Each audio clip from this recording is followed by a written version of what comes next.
Assalamualaikum warahmatullahi wabarakatuh.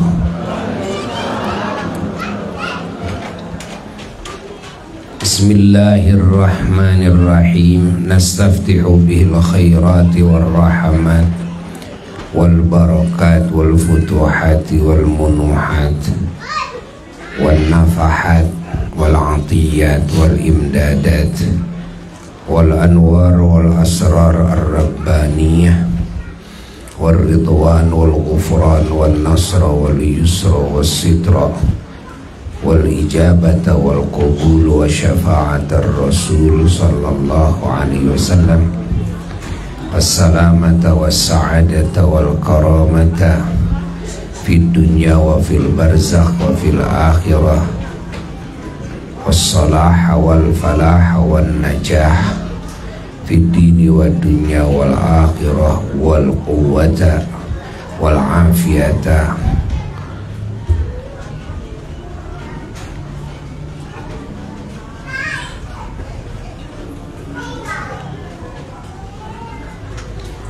fi ta'atillahi tabaraka wa ta'ala. Alhamdulillah alladzi manna alaina bil Islam wa manna alaina biman ja'ana bihi wa huwa sayyiduna wa maulana Muhammad sallallahu alaihi wasallam, thumma bil ulama alladzina ja'u bil islami min indi rasulihi sayyidina wa maulana Muhammad sallallahu alaihi wasallam wa huwa min indillahi tabaraka wa ta'ala. Allahumma salli wa sallim wa barik ala sayyidina Muhammad an-nabiyil ummi al-habibil alil qadril azimil jah wa ala alihi wa sahbihi wa sallim, amma ba'd. Faya ibadallah usikum wa nafsi bitaqwallah faqad fazal muttaqun. Para jamaah ulah sina ngageru pada itu di alitan sekedik tong sina ngageru. Para jamaah yang mulia dan juga segenap umat junjunan alam Kangjeng Nabi Muhammad sallallahu alaihi wa alihi wasallam dimanapun berada, alhamdulillah kita tidak boleh berhenti bersyukur dan juga memuji kepada Allah Jalla Jalaluhu wahdah dan menghadirkan kebahagiaan hati dengan Allah, kebahagiaan ke hati dengan segala anugerah Allah, termasuk dengan kekasihnya teragung Sayyiduna wa Maulana Muhammad SAW, dan dengan Islam yang Nabi ajarkan kepada kita dari Allah, lalu diajarkan oleh para ulama-ulama Allah setelahnya, sampailah kepada para ulama-ulama yang ada di zaman-zaman kita.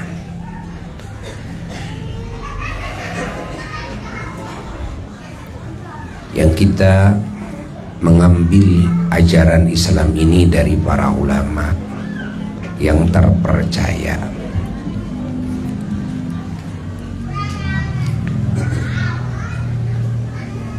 Ini anugerah yang paling besar yang merupakan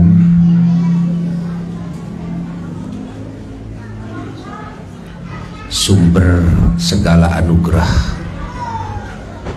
merupakan sumber segala keberuntungan sumber segala kebaikan, sumber segala kemuliaan, sumber segala keselamatan, sumber segala keterpujian, sumber segala kesempurnaan, sumber segala keunggulan, keterdepanan,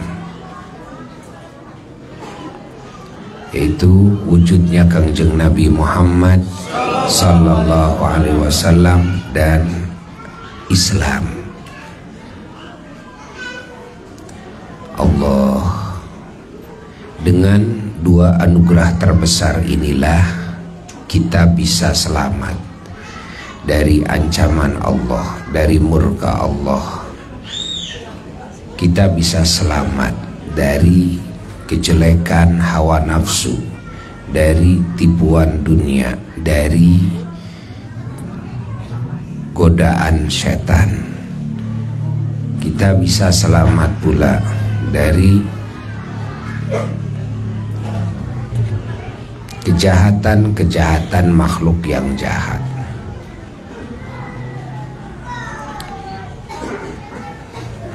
Dan kita dengan dua anugerah ini bisa bahagia, hati bisa tenang, bisa nyaman, bisa damai. Dan kita juga bisa mendapatkan jaminan dari Allah. Segala kebutuhan kita akan dipenuhi oleh Allah di dunia, dikubur di akhirat. Bahkan kita akan mendapatkan kesempurnaan nikmat nanti di mana? Di surga. Di sanalah tempat kesempurnaan nikmat, tempat kesempurnaan keselamatan, tempat kesempurnaan kebahagiaan, tempat kesempurnaan kemuliaan. Karena di surga kita akan dipertemukan oleh Allah dengannya, yaitu dengan Allah. Mata kita akan diperlihatkan kepada Allah oleh Allah. Telinga kita akan diperdengarkan kepada firman Allah oleh Allah. Itu adalah nikmat yang paling puncak, kemuliaan yang paling puncak, kebahagiaan yang paling puncak, keselamatan yang paling puncak. Ketika makhluk bisa bertemu dengan Khaliknya Jalla Jalaluhu wahda. Ini tidak bisa kalau tidak mendapatkan dua karunia yang terbesar tadi, yaitu satu, wujudnya Kangjeng Nabi Muhammad sallallahu alaihi wasallam, yang kedua Islam. Namun wujud Nabi ini dan Islam ini yang dimaksud menjadi anugerah terbesar bagi siapapun yang beriman kepada Kangjeng Nabi Muhammad SAW, yang menerima ajarannya dan mengamalkan ajarannya. Adapun bagi yang tidak beriman, bagi yang tidak menerima ajarannya, bagi yang tidak mengamalkan ajarannya, dapat juga kebaikan-kebaikan dari sang Nabi dan dari ajaran Islam, dari umat Islam, namun ada batasnya, yaitu sampai mati. Kalau sudah mati, maka segala kebaikan akan berganti dengan segala keburukan.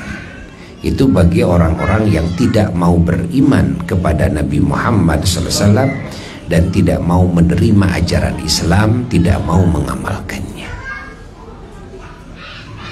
Ya. Kalau di dunia non muslim menerima kebaikan-kebaikan dari Allah lewat Islamnya orang-orang muslim, lewat keberadaannya Kangjeng Nabi Muhammad sallallahu alaihi wasallam. Coba contoh aja yang real contoh. Berapa banyak non muslim yang diuntungkan perusahaannya dalam berbagai kebutuhan kehidupan, ya, yang dibutuhkan oleh orang-orang muslim di dalam ibadahnya kepada Allah, di dalam mengkaji Islam, di dalam mengamalkan Islam, di dalam menyebarkan Islam, kan? Siapa yang berbisnisnya non muslim banyak, mereka dapat keuntungan, wah besar sekali keuntungannya dari pakaian busana muslimnya, ya, bahkan dari,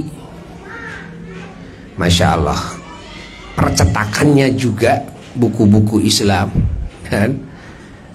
Itu hatta alat-alat cetaknya, walaupun percetakannya ini dipegang oleh muslim, percetakan Quran, tapi alat cetaknya siapa yang bikin? Yang bikin non muslim. Alat cetak kitab ada yang bikin non muslim, insyaallah,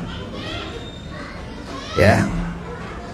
Bangunan-bangunan yang dijadikan pesantren, jadikan masjid, gitu kan? Apalagi kalau rumah udah jelas, ini yang tempat ibadahnya, yang berkaitan langsung dengan ibadahnya. Lalu yang juga menjalankan haji pakai pesawat, siapa yang bikin, kan? Pakai kapal laut dulu, siapa yang bikin? Pakai kendaraan mobil, siapa yang bikin? Sekarang kita mengaji pakai speaker nih, yang jauh jadi dengar, siapa yang bikin ini? Kita pakai streaming, bikin satelitnya siapa? Bikin HP-nya siapa? Programnya siapa? Kebanyakan non muslim. Mereka menjual, kita membeli. Mereka kan tidak bikin ini semua cuma-cuma, digratiskan, tidak, karena tujuan mereka adalah berbisnis. Jadi mereka mendapatkan keuntungan, ya, masya Allah, yang sangat besar sekali, ya. Diuntungkan oleh siapa? Oleh muslim. Dengan ibadahnya muslim, efek dari Islamnya umat Islam, efek dari wujudnya Kangjeng Nabi Muhammad SAW, itu efeknya. Yang diuntungkan, wah, dalam berbagai hal yang diuntungkan. Apalagi muslim kan umat yang paling banyak syukurannya, dikit-dikit syukuran, gitu kan? Bener gak? Hamil syukuran, bukan cuma kawin saja, kawin jelas syukuran. Hamil syukuran, nanti melahirkan, nanti menghitan anak, ngawinin anak, syukuran. Bikin rumah, kalau jadi pejabat, sehat dari sakit, syukuran terus. Lulus sekolah, dapat arisan juga, syukuran. Allah, masya Allah. Oh, apalagi yang besar-besar, Maulid Nabi, Isra Miraj, kan? Berbagai kebutuhan-kebutuhan di situ, banyak produk-produk non muslim yang mereka jual kepada umat Islam, mereka dapat untung besar, ya, dapat untung besar dari muslim, masya Allah. Kalau non muslim kan jarang ngadakan syukuran jarang. Makanya yang paling menguntungkan itu umat Islam, ya. Allah, Allah, Allah, Allah. Jadi kehadiran umat Islam itu semakin banyak di muka bumi, nggak ada yang merugikan, semua menguntungkan. Itulah hamba-hamba Allah yang muslim. Ini yang real loh. Ini tidak berbicara masalah ayat Quran, tidak berbicara masalah hadis. Ini real. Dan coba ya, non muslim yang diuntungkan oleh umat Islam. Allah. Umat mana, umat beragama di muka bumi yang paling menguntungkan? Cuma muslim. Muslim tidak bikin kekacauan, muslim tidak bikin anarkis, muslim tidak punya ismu menteror, terorisme. Muslim ya, hasud pun juga tidak ada. Muslim ya, takabur tidak ada. Muslim kezaliman dalam hati saja tidak ada. Ghibah tidak ada. Ini bukan kelakuan muslim. Fitnah, dusta, jalin janji bukan kelakuan muslim. Ada muslim di tengah-tengah orang kafir akan aman. Ada muslim di tengah-tengah orang kafir akan untung. Ya kan? Coba, bukan cuma tidak merugikan muslim itu, tapi juga menguntungkan. Subhanallah. Ini realnya seperti itu. Itu semuanya ya, karena sebab Kangjeng Nabi Muhammad sallallahu alaihi wasallam dan Islam yang diajarkan oleh beliau kepada umat ini. Allah melewati ajaran Islam, muslim harus membela sesama yang butuh pembelaan, ya. Masya Allah, membela fakir miskin, membela anak-anak yatim, dan juga membela orang-orang yang terdolimi, ya. Allah bahkan yang mendolimi juga harus dibela dengan cara dicegah, jangan sampai melakukan kedoliman kepada yang lainnya. Masya Allah, muslim diajarkan menyayangi sesama, hatta binatang dan lingkungan. Muslim selalu tampil bersih, tampil sehat, tampil rapih, tampil wangi, tampil indah.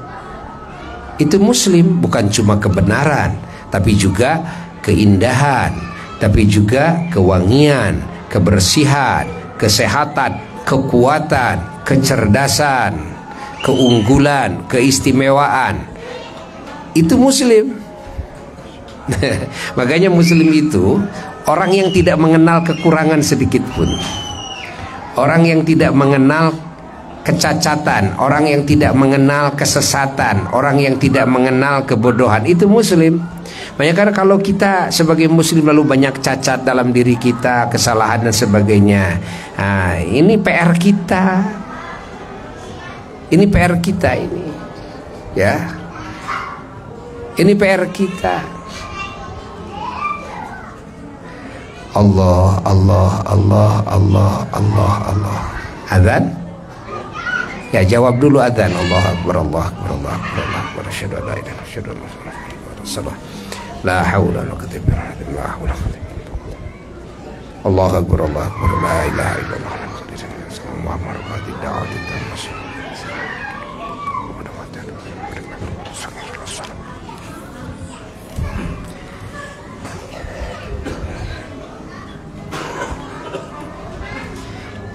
Dari sisi kebersihan aja, ke muslim itu mandinya berapa kali sehari? Kan dianggap bagus dalam Islam kalau setiap mau sholat mandi, mau berkumpul dengan yang lain mandi, kan?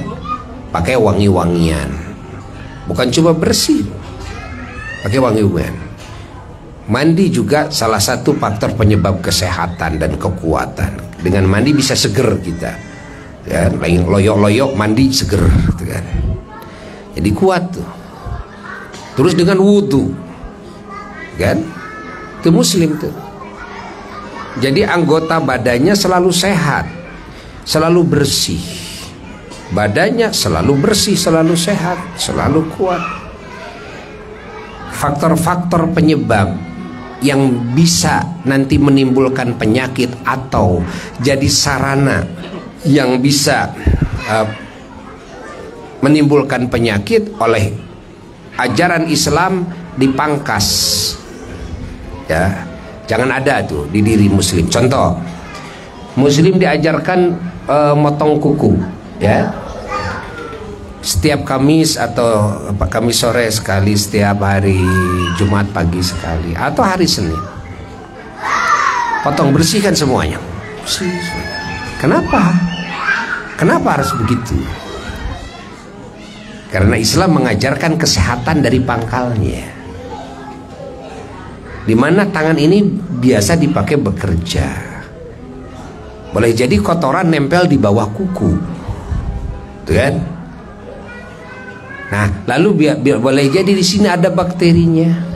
Kalau digunakan oleh kita megang apapun, apalagi megang makanan, kecebur ke air, ceburkan tangan kita, itu artinya di situ sudah ada bakteri yang nempel. Nggak boleh. Allah tidak ridho. Bikin sakit kita, bikin sakit yang lain. Allah tidak ridho. Boleh jadi binatang yang diusap oleh tangan kita, malah dia menjadi berpenyakit, sakit. Karena apa? Bakteri yang ada di bawah kuku tadi.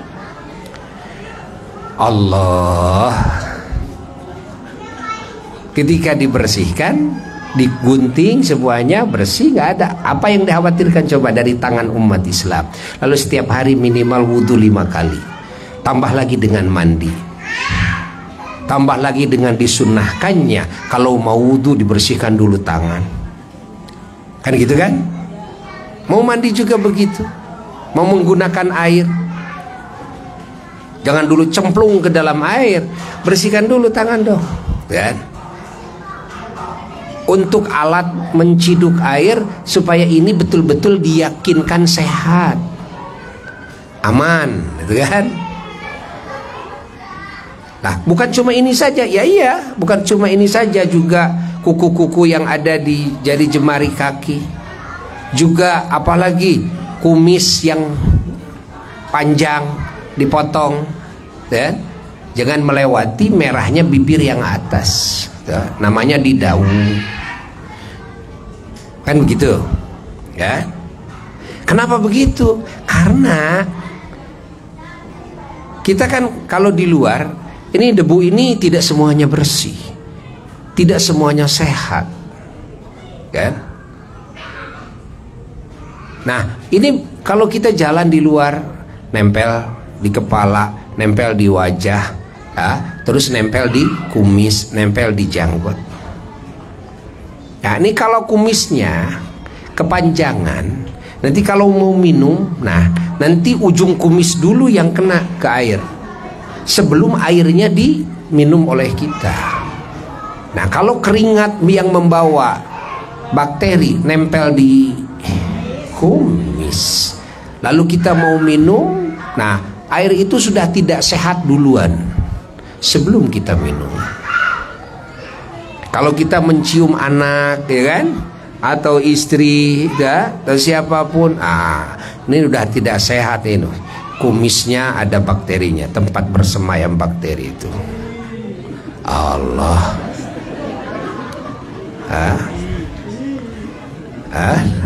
Jadi jangan melebihi ini, ya kan? Itu Allah. Kenapa di dalam Islam laki-laki disunnahkan menutup kepala? Ya itulah. Coba kalau ini terbuka, kena debu, kena debu, kan tidak sehat. Kalau debu dulu, zaman dulu kala itu kan, itu walaupun debu sehat. Debu sekarang, aduh, udah tidak sehat, ya kan? Kena di kepala, campur dengan keringat. Ini kepala ini tempat otak loh, ya, yang menjadi motor, ya, mengatur kehidupan. Di sini nih alatnya ditaruh oleh Allah, ya. Jangan terlalu kepanasan, pakai kopiah, ya. Bahkan disunahkan pakai imamah.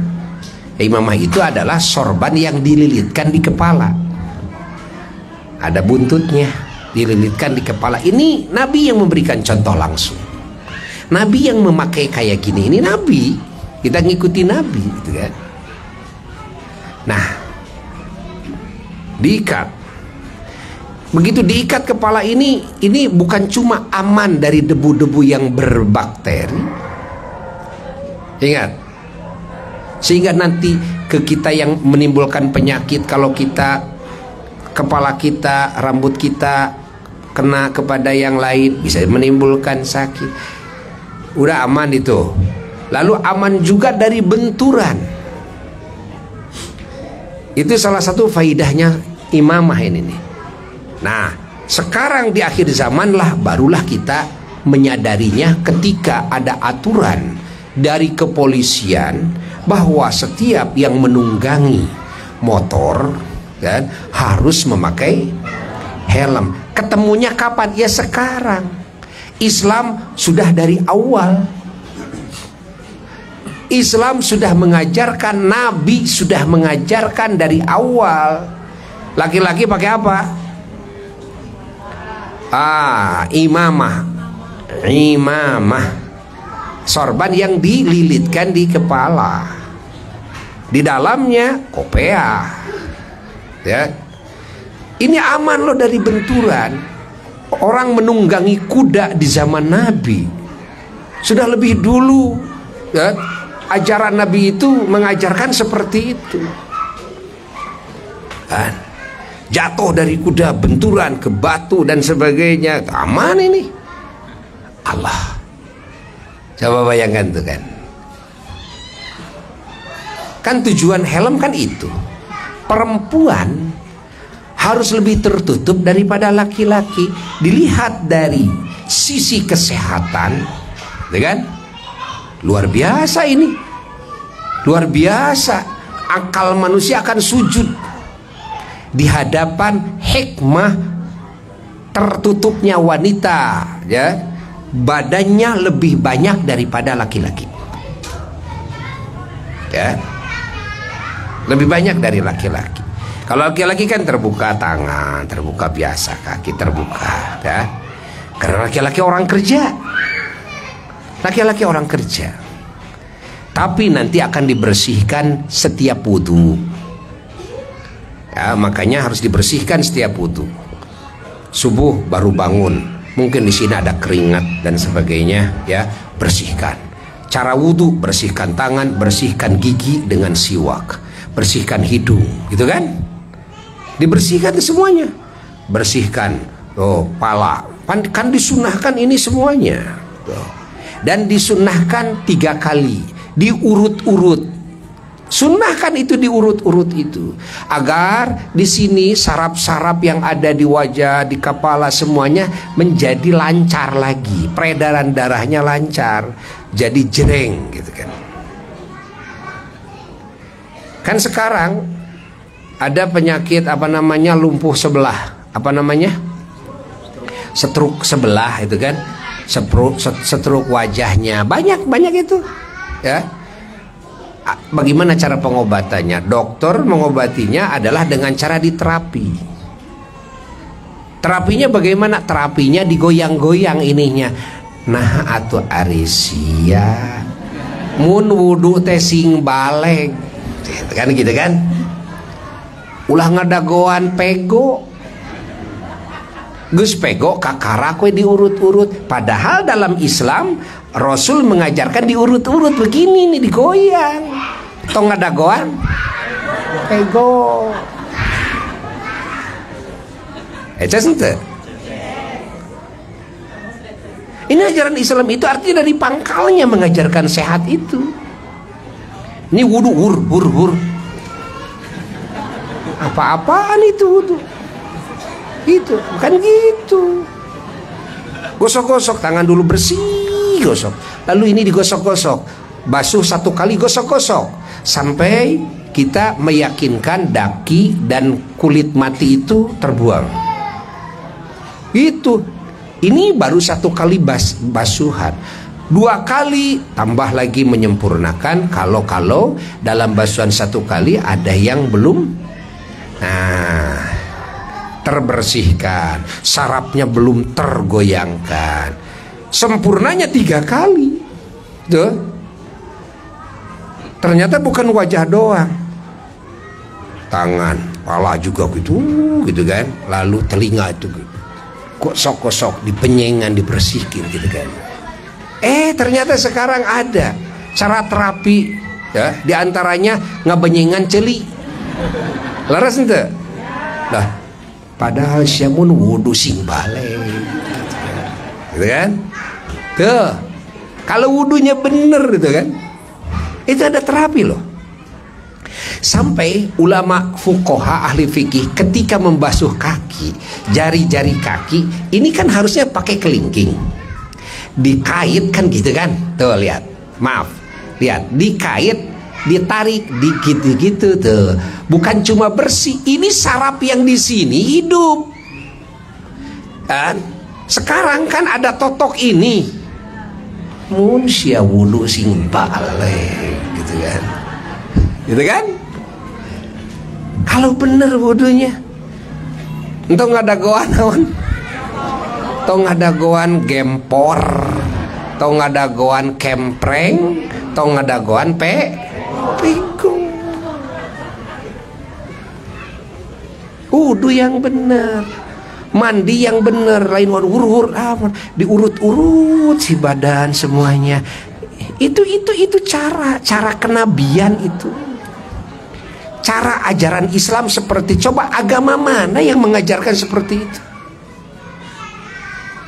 Agama mana? Apakah kalian menemukan di agama A, B, C, D? Nggak akan, cuma dalam Islam adanya. Beruntunglah kita menjadi muslim. Maka kenali nih, Islam itu kenali, hayati, dalemi oleh kita. Begitu dahsyat Islam ini. Masya Allah, begitu dahsyat Islam ini. Allah. Lalu juga Imam Ghazali menambahkan dalam wudu mengusap-ngusap ini. Nah, ini ada diurut-urut ini.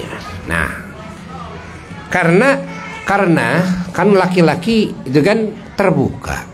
Tuh, ini keringat ini dari kepala bisa ke leher. Nah, ini kepala adalah unit yang paling harus dijaga. Karena ini motor kehidupan.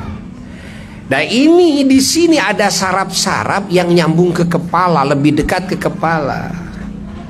Nah ini harus sehat. Sarafnya harus digoyang. Bukan cuma daki atau kotoran yang mungkin di situ ada bakteri nempel di leher, akhirnya terseranglah penyakit lehernya, ya, mengganggu saraf ke otak, dan ini berbahaya. Ya. Tapi juga ini urat-uratnya ini yang kereng-kereng di long. Nah, yang kereng-kereng itu di naon apa nanti? Dikendorkan. Cobain, rasain itu. Tambah seger lagi. Makanya para ulama karena saking cerdasnya, terutama dalam sisi kesehatan, pendapat Imam Ghazali dipakai oleh para ulama. Padahal kalau kita cari hadisnya sulit ya, cari hadis yang mana ini hadisnya kan? Tapi kan tidak melihat dari sisi itu saja, tapi melihat sisi kepentingan bagi manusia. Manusia penting sehat loh, kan? Allah. Itu dari wudu. Janggot kan sunnah disisir, dibersihin, sunnah dirapiin. Masya Allah. Kalau bepergian Nabi selalu pakai sandal. Itu Nabi mengajarkan seperti itu, kan? Mengajarkan seperti itu sehingga terjaga, telapak kaki terjaga. Allah. Ajaran Islam ini menjaga, ya, dari segala kerugian, jiwanya, raganya, akalnya, kehormatannya, hartanya, bendanya. Masya Allah, semuanya dijaga. dijaga nih oleh Allah dengan Islamnya, dijaga oleh baginda Rasulullah SAW dengan ajaran Islamnya ini, sehingga umat ini terjaga semuanya. Allah, Allah, Allah, Allah. Coba bulu ketek harus dibersihin, betul kan? Bersihin dong. Oh, ulah sinarabik. Oh, kenapa begitu? Karena keringat yang boleh jadi tadi kotor dengan bakteri itu bisa bersemayam di bulu ketek itu. Nah kalau dibersihin, bulunya dicabutin. Nah, di samping saraf-saraf yang ada di sini bisa hidup dengan dicabut itu, jadi hidup tuh sarafnya. Ditambah lagi dengan nanti bersih ini, ya, bersih ketek itu. Masya Allah. Ada yang bertanya sama Buya, Buya kenapa Allah Ta'ala kok bikin kuku panjang, ya kan? Kenapa Allah Ta'ala bikin kumis terus memanjang? Kan tadi katanya harus dipotong. Bulu ketek harus dicabut. Bulu anah itu seputar farji, itu harus dikoret. Laki-laki koret, kalau perempuan dicabut.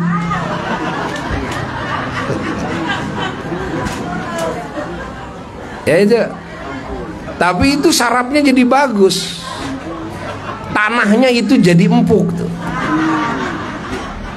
ya? Jadi mengkel tanahnya itu. Nah terus airnya tidak terlalu basah itu. Kenapa? Tidak ada rumputnya. Pohon-pohonannya dibersihin. Loh, emang begitu? Emang coba teliti dengan ilmu kesehatan, pasti akan ketemu. Karena tidaklah Allah menurunkan satu aturan kecuali aturan tersebut pasti menguntungkan manusia dalam segala halnya. Ingat, ya, Allah, Allah, Allah, Allah, Allah. Nah, itu bersihkan. Karena keringat terus turun ke bawah juga, jangan bersemayam di situ. Nah, itu titik-titik rawan, karena di situ adalah unit-unit paling penting. Sarafnya juga itu harus terjaga, berlipat-lipat dijaganya. Coba kepala jaga, ya, kan? Dengan mengusap kepala, dengan apa ini, kopiah, dengan sorban, tuh terjaga tuh, wajahnya terjaga. Ini terjaga. Biasa makan, makanya kumis daun agar terjaga. Soalnya ini unit-unit penting ini. Terus ini tangan, bersihin kukunya agar terjaga. Megang apa? Ini penting nih, karena dipakai megang itu, megang ini. Terus lagi ketek harus terjaga. Ini pangkal tangan, karena tangan ini sangat diperlukan dalam kehidupan, ya. Lalu di bawah anah terjaga. Kenapa? Ini pangkal kaki loh. Kaki itu sangat diperlukan. Dan bukan cuma kaki, itu kepala yang kedua sangat diperlukan, ya kan? Kemaluan laki dan kemaluan perempuan itu sangat diperlukan dalam hidup. Jangan sampai sakit, jangan sampai lemah, jangan sampai loyo. Nah, itu harus terjaga loh. Dan subhanallah, hebat ini, hebat. Abong-abong nu ngadamana, ya, abong-abong nu ngalungsurkeun aturan teh nu ngadamana, yang mana tidak ada yang tahu kepada kemaslahatan ciptaannya kecuali yang menciptakannya. Maka bagi kita tinggal sami'na wa ata'na, wis, jalankan saja yang benar, kamu akan menggapai buahnya sebelum akhirat di dunia akan menggapainya.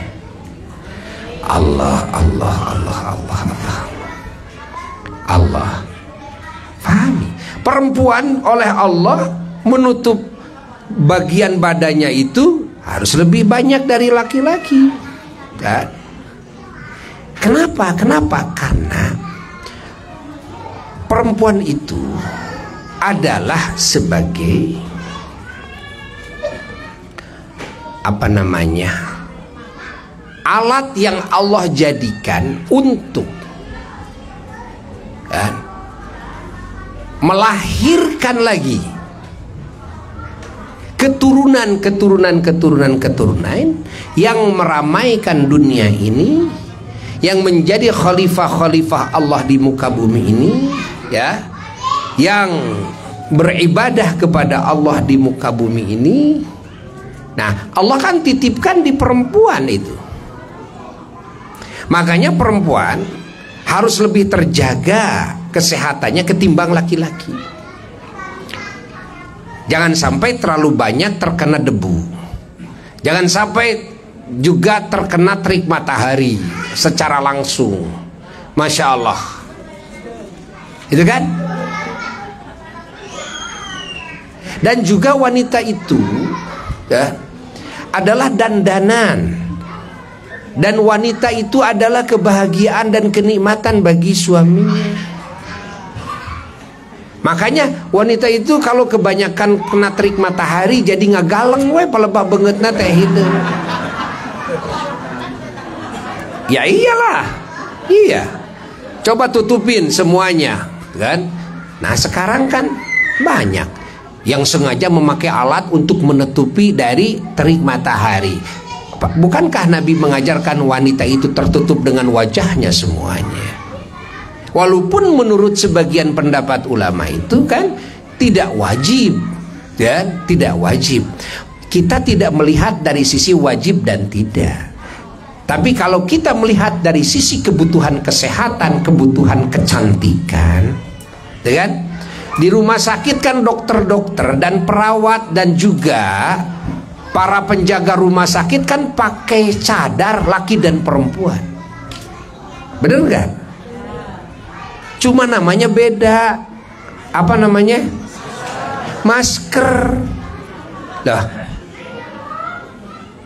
Cuma beda nama. Fungsinya apa coba itu? Ya buat menangkal, menjaga debu-debu yang di situ ada bakteri, mungkin ada virus dari nafas orang dan sebagainya. Apakah cadar tidak berfungsi seperti fungsi itu? Jawab. Lalu wanita-wanita yang tidak mau terkena terik matahari, sekarang ada alatnya untuk menutupi wajahnya. Apakah cadar tidak berfungsi untuk itu? Berfungsi. Ya, berfungsi. Dan sekarang kadang-kadang orang tidak mengenal hikmah. Ada yang membahas tentang hukum saja, tentang soheh doib riwayat dan sebagainya, tapi tidak apa namanya, membaca otaknya kepada kan, kehidupan ini, kepada efek, ya, madarat dan manfaatnya. Padahal kalau dalam fikih, efek madarat manfaat itu harus dibaca secara adat, kebiasaan, bagaimana ini efeknya, ya, madarat manfaatnya. Karena ajaran Islam ajaran yang seluruhnya manfaat. Seluruhnya tidak boleh ada madarat di dalamnya. Kalau darurat berhadapan dengan, kan, madarat, ya jangan banyak-banyak lah madaratnya, gitu kan. Kalau berhadapan dengan dua hal, harus diambil salah satunya, tapi di situ ada madarat dua-duanya, lihatlah madaratnya yang paling dikit, kan? Itu ajaran Islam tuh. Tapi pada pokoknya ajaran Islam itu nggak boleh ada madaratnya sama sekali. Itu inti pokoknya. Allah. Sehingga ada istilah dalam usul fikih, al-akhdhu bi akhafid dararain. Ya, kita kalau mau ngambil dua pilihan dan dua-duanya ada madarat, lihat mana yang akhaf, mana yang lebih ringan kemadaratannya, kan begitu. Itu kan logis kan? Ya kan? Itu kan sesuai dengan penemuan akal sehat. You understand? Are you the best crazy? Coba pikirkan oleh kita umat Islam. Jadi tidak hanya melihat wah ini dhaif, ini sahih dan sebagainya. Enggak sih melihat dari situ saja. Ya? Tidak. Allah.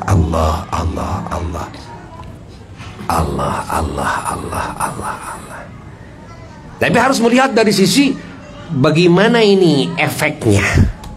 Itu bagaimana efeknya ini. Itu kan yang menjadikan satu ketentuan hukum haram juga dilihat efeknya, atau sunnah, atau makruh, atau wajib dan sebagainya. Itu dilihat dari efeknya. Coba kalau kita menggarap sesuatu yang berefek merugikan, kan? Itu dilihat sisi merugikannya fatal atau tidak. Lalu dilihat lagi merugikannya itu apakah langsung, apakah dalam waktu lama. Merokok makruh menurut pandangan fikih, menurut umumnya ulama. Kenapa? Ada sisi merugikan.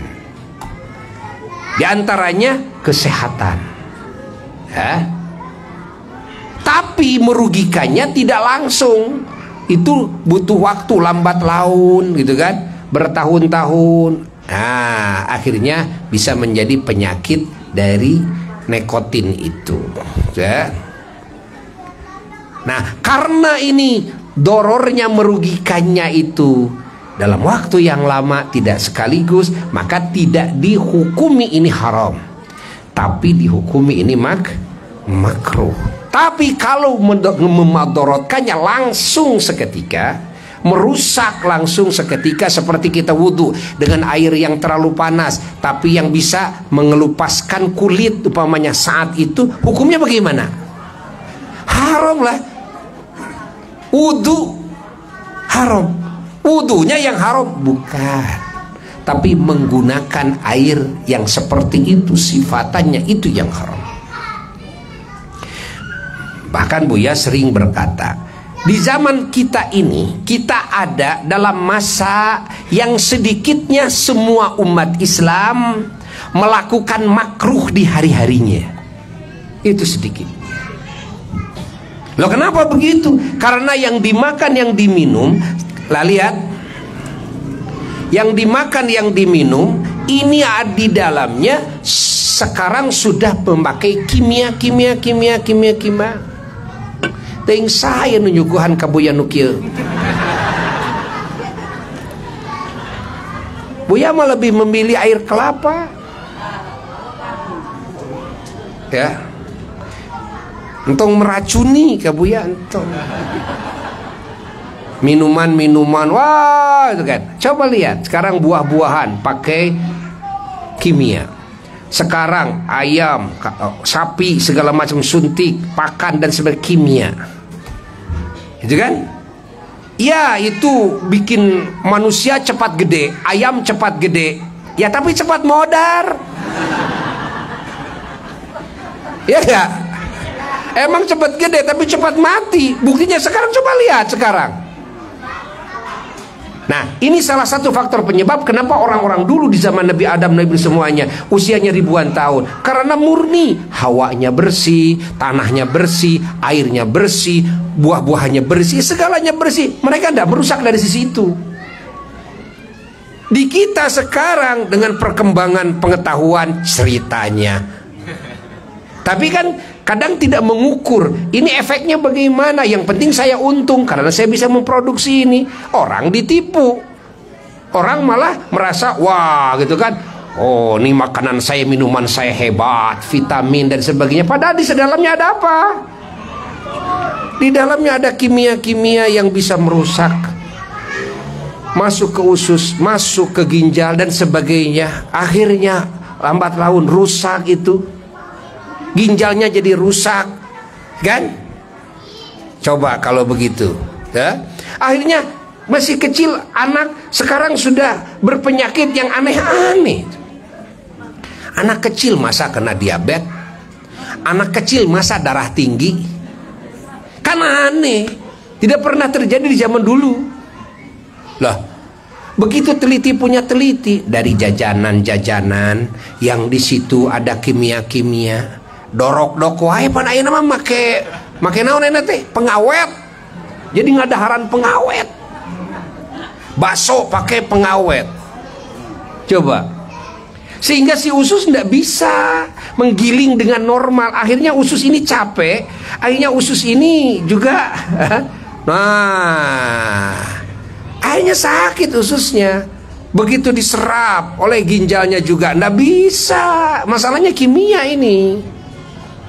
Allah pakai pengembang sekarang. Akhirnya merangsang menjadikan tumor dan kanker. Gitu kan? Merangsang itu. Emang jadi gede, emang gede gitu, pelenung di dia emang gede. Gitu kan? Ini berbahaya. Ya kan? Kayak pecin kayak gitu. Kan? Dia suka arahkan kalau di rumah nggak seneng pecin. Kalau mau yang enak-enak itu ya dengan bawang putih sajalah, bawang putih saja. Itu juga seger. Tuh. Tapi kalau dilihat, apakah ini dorornya sekaligus? Enggak. Kalau enggak ada madarat yang sekaligus, berarti nanti hukumnya kemana? Ke haram apa ke makruh? Ke makruh. Oleh sebab itulah, kan, Bu yang mengatakan umat Islam di zaman sekarang ini, kan, hari-harinya, masya Allah, hari-harinya itu banyak sekali yang memang melakukan kemakruhan dalam hidupnya, yang bisa mencelakakan dirinya dari makanan, dari minuman, ya. Sekarang mah dari sabun, dari sampo, dari macam-macam. Allah, yang masuk ke pori-pori, ya kan itu mah di luar, enggak begitu, masuk loh ke pori-pori. Allah. Eces ente. Nah gitu kan. Ini hukumnya jadi makruh loh. Makan makanan, minuman yang di situ ada kimianya. Itu makruh kalau tidak langsung merusak. Tapi kalau langsung merusak ini jelas haram. Allah. Ini kan berdasarkan usul fikih. Kita punya usul fikih yang menimbang ini semua. Tapi kadang-kadang kan orang nggak ngeh ke sana. Sekarang mah yang penting enak di lidah. Dalam waktu dekat sakit kamu. Ya mending kalau sakit, tapi the end kamu udah. Cerita kamu di dunia nggak akan ada lagi. The end, udah gitu kan. Udah. Nah, bukan berarti kita kalau makan makanan yang sehat itu bisa memanjangkan umur. Oh tidak. Urusan umur itu urusan Allah Ta'ala, ya. Tapi yang menjadi faktor penyebab yang nyata dalam kesehatan yang bisa diperiksa menurut, kan, ilmu kesehatan, ilmu kedokteran, pasti semua berkata sama. Ya gak heran sekarang banyak dokter-dokter yang kalau sakit gak mau minum obat, padahal dia dagangkan kepada yang sakit. Tapi dia sendiri nggak mau minum obat itu. Kenapa? Karena saking tahu. Allah. Jelas tidak? Eces ente. Betapa hebatnya Islam ini. Hanya harus dibuka seperti ini. Apa hikmah wudhu? Apa hikmah itu kuku dipotong? Apa hikmah kumis didau? Apa hikmah bulu kelek dicabut? Apa hikmah? Nah ini harus difahamkan umat ini. Dari kecil difahamkan. Nah ini memahami Islam. Ini memahami Quran secara mendetail. Bukan hanya memahami ini wajib, ini. Nah, kadang-kadang orang kan ada yang kritis. Kenapa kok diwajibkan gitu kan? Kenapa? Tapi kalau dengan cara seperti ini, yang hadis doib pun nanti sunnah akan kelihatan hikmahnya. Orang akan senang kepada amal tersebut walaupun dasarnya sunnah, dasarnya hadis yang doib. Kenapa? Melihat hikmah, melihat faidah Allah. Karena Islam itu akan berbuah ya kesempurnaan, termasuk karomah. Biarkan sering cerita, mukjizat dan karomah itu bagian daripada efek. Efek apa? Satu, efek beriman kepada Allah dan Kangjeng Nabi Muhammad SAW. Kedua, efek daripada mengamalkan ajaran Allah dan sunnah-sunnahnya Kangjeng Nabi Muhammad. Efeknya apa? Efeknya kamu akan punya karomah loh, ya kan? Dalam kehidupanmu akan mendapatkan pertolongan Allah yang menurut ukuran umum kebiasaan manusiawi tidak mungkin. Namanya khawarik lil adat. Tapi kamu akan menemukannya dalam hidup. Kamu akan merasakannya. Itu apa? Efek daripada keimanan kita kepada Allah dan Rasulnya SAW, dan daripada apa? Pengamalan terhadap ajaran Allah dan sunnah-sunnah Rasulnya Sayyiduna wa Maulana Muhammad. Yang dibaca setiap sebulan sekali Manaqib Sultanul Aulia Kangjeng Syekh Muhyiddin Abdul Qadir Al-Jailani Qaddasallahu Sirrahul Ali. Ini adalah efek. Efek dari apa? Efek dari kesempurnaan iman beliau. Efek dari apa? Efek dari kesempurnaan amal beliau, dari kesempurnaan niat-niat beliau, dari kesempurnaan akhlakul karimahnya beliau, dari kesempurnaan kalimah thayyibahnya beliau, wirid-wiridnya beliau. Nanti akan berefek apa? Nah, ini berefek karomah ini. Ya. Kita jangan hanya membaca karomah Sultan Aulia Khawarik Adat, wah hebat wali itu. Tapi kita harus tahu apa sih faktor penyebabnya. Dan nah ini yang harus kita kembangkan, yang harus kita kembangkan dari mengenal karomahnya seorang wali, yang harus kita kembangkan pemahaman pengenalan terhadap faktor-faktor penyebabnya, lalu kita belajar menggarap itu. Dan kita mendakwahkan kepada umat tentang ini. Yuk kita sekarang menggarap ini. Sempurnakan iman, sempurnakan takwa dalam hidup, sempurnakan akhlak mulia dalam hidup, sempurnakan amal saleh dalam hidup, basahi lisan dengan kalimah-kalimah thayyibah dalam hidup. Karena ini yang menjadi faktor penyebabnya akan lahirlah karomah di dunia, dikubur di akhirat. Apa karomah? Kemuliaan dari Allah. Yang kadang kemuliaan itu tidak dimengerti oleh akal umum. Kemuliaan itu, ya. Ingat, yang disebut khawarik lil adat. Nah, kemuliaan yang hakiki sudah Buya katakan. Apa? Keistiqomahannya dalam keimanannya, keistiqomahannya dalam ketakwaannya. Ini istiqomah. Kalau ngaji istiqomah, lain celepot celengit, itu lepot ieu leungit. Aya bola salawatan, aya film Korea muludan, pengajian, gitu kan? Nah, bukan begitu. Bukan begitu, itu tidak istiqomah namanya. Kita harus disiplin. Nah, ayo, kita sudah punya pengajian tiap hari Senin, hari Kamis, duduk. Manage, pokoknya jam sekian sampai jam sekian waktunya untuk ini. Ini dari jam sekian sampai waktunya untuk ini. Di manage, istiqomahkan. Kita akan mendapatkan buahnya. Kita akan mendapatkan buahnya. Zikir, wirid diistiqomahkan. Coba, kita akan mendapatkan buahnya di dunia ini sebelum di akhirat. Apa buahnya? Karomah. Apa karomah itu? Kemuliaan yang diawali dengan keistiqomahan. Nanti akan lahirlah berbagai pertolongan Allah, yang pertolongan Allah ini kadang dimengerti, kadang tidak dimengerti. Eces? Jelas?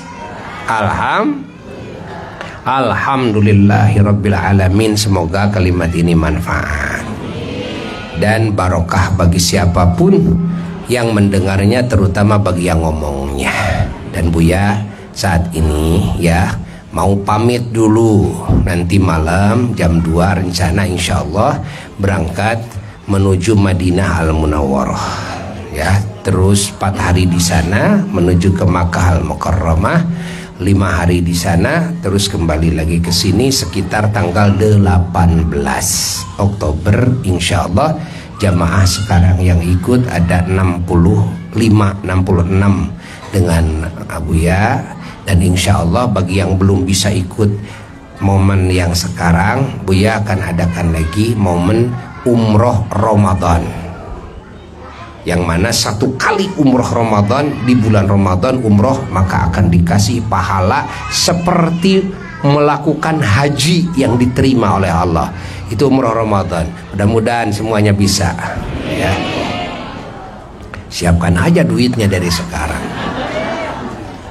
ya, siapkan ya, siapkan pokoknya disiapkan saja ya, tidak beda dari yang sekarang ya. Siapkan insyaallah di awal-awal Ramadan ya, kita berangkat ke sana insyaallah. Lalu ada lagi yang sambil keliling ziarah-ziarah dan juga jelajah napak tilas perjuangan Rasulullah SAW dan para sahabatnya ke Turki, ada ke Baghdad, ke Kangjeng Syekh Abdul Qadir Jailani Qaddasallahu sirrahu Ali, dan Sayyidina Imam Ali bin Abi Thalib karramallahu wajhah. Peninggalan-peninggalan Islam, sejarah-sejarah Islam ya, di Irak, lalu di Mesir ya, lalu ke Mekah. Itu ada rencana juga, rencananya bulan Februari 4 negara atau mungkin 5 negara dengan Yordan, ziarah ke para nabi-nabi Allah, para rasul-rasul Allah di sana. Karena kalau untuk masuk Palestina sekarang masih belum bisa ya. Nah, sekarang sebelum Buya pergi, ada yang mau amanat salam tidak kepada baginda Nabi? Ya, ayo ucapkan Bismillahirrahmanirrahim. Assalatu wassalamu alaika ya sayyidi ya Rasulullah. Assalatu wassalamu alaika ya sayyidi ya Nabi Allah. Assalatu wassalamu alaika ya sayyidi ya Habib Allah. Assalatu wassalamu alaika ya sayyidi ya khaira khalqillah. Assalatu wassalamu alaika ya sayyidal anbiya'i wal mursalin. Assalatu wassalamu alaika ya syafi'an lil mudhnibin. Assalatu wassalamu alaika ya sayyidal kaunain. Assalatu wassalamu alaika ya sayyidal kaunain. Assalatu wassalamu alaika ya sayyidat thaqalain. Assalatu wassalamu alaika ya imamal qiblatain. Assalatu wassalamu alaika ya arusal khafiqain. Assalatu wassalamu alaika ya jaddal hasanain. Ya sayyidi ya Rasulullah. Assalamu alaika ayyuhan nabiyyu wa rahmatullahi wa barakatuh. Abuya abdi sejah mundut tulung oge karidhoan ti Abuya sejak amanat hoyong dipangdugikeun salam abdi kajungjunan abdi Kangjeng Nabi Muhammad sallallahu alaihi wasallam oge hoyong dipangnyuhunkeun syafaat mantenanana kanggo abdi sadaya jaga yaumal kiamah oge kanggo kulawarga abdi kanggo turunan abdi kanggo ibu rama abdi kanggo karuhun abdi kanggo guru-guru abdi kanggo murid-murid abdi oge hoyong dipangdugikeun salam abdi kasadaya ahlul baitna anu saruci anu aya di Madinah oge di Mekah oge ka para sahabatna anu marulia anu aya di Madinah sinareng di Mekah oge ka para tabi'in para tabi'it tabi'in para wali para ulama para syuhada para solihin oge umumna muslimin muslimat mukminin mukminat anu aya di Baqi di Madinah di Uhud oge di Ma'la di Makkah Al-Mukarramah sareng abdi hoyong dipangdoakeun dina tempat ijabah waktos abu yang ngadua saim kana abu ya baik nah insyaallah buya nampinya karena ia amanat saim kana buya insyaallah. Oke, urang silih titipkeun ayeuna sok. Bismillahirrahmanirrahim. Astaudiullah dinakum wa amanatikum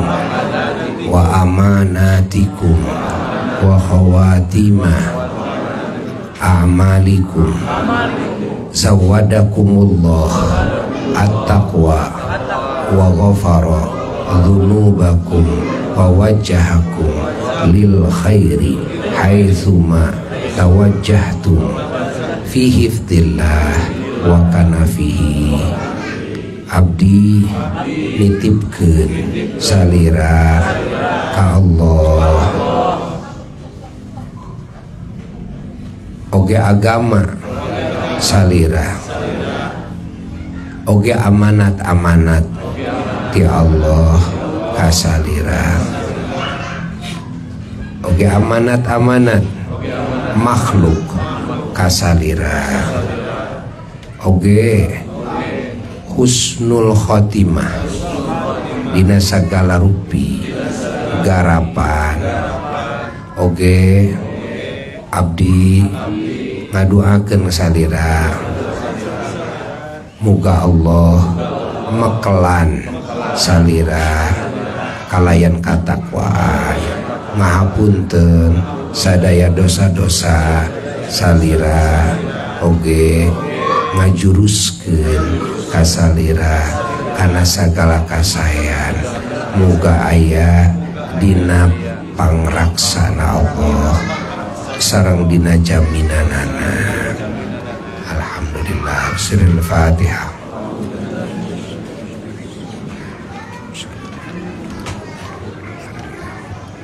Amin. Wassalamualaikum warahmatullahi wabarakatuh.